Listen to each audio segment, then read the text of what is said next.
How long can I live off the grid in my converted box truck? So this battery bank has a total of 10,320 watts. Now we've got two things that stay on at all times, and that's going to be Starlink and the fridge. Between those two, we're already looking at about 10 amps, or in other words, about 160 watts. But as you might imagine, I like to have more than just Starlink and the refrigerator on, which brings us to our next thing. Boom, boom, boom, lights. Now with all three of these lights on, that brings our power consumption to 280 watts. With just one set of lights on, that brings our power consumption back to a reasonable 220 watts. We like to have our fan on to help keep the battery system cool. We are now at 223 total watts. Perhaps I want to do something trivial, such as eat. Now obviously I'm not cooking at all hours of the day, but for fun, let's just see how long I could cook. We are now burning 1200 watts, meaning we could run at this exact power for just under 10 hours. But maybe, just maybe, I want to get real wild and do some work. Not only that, but I turned on the light above me. So we will now plug in the laptop as well as the computer screen. So currently with everything on, we are now at 1118 watts, which actually isn't that bad. But now let's say it's a really hot day. The air conditioner. Now at any reasonable power, this will use about another 600 or 700 watts. If I turn this on, that'll bring our total power consumption up to about 1600 watts. Oh, that cold air feels so nice. It is worth every watt. And then last but not least, we also have a vent fan. Let's ball out and turn it on its highest setting, shall we? Hear it?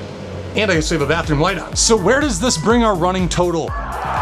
Which means that we could last roughly 8 hours without needing to recharge. But here's the cool thing, we have solar. In fact, we have enough solar panels up top to match this exact output right now, which means that during the day, as long as I have all this on, we can still basically be breaking even. That being said, the big limitations for us are gonna be water and food, so I'm gonna make a part 2 video to kind of show you how far we can get with the water that we keep in here as well as our food.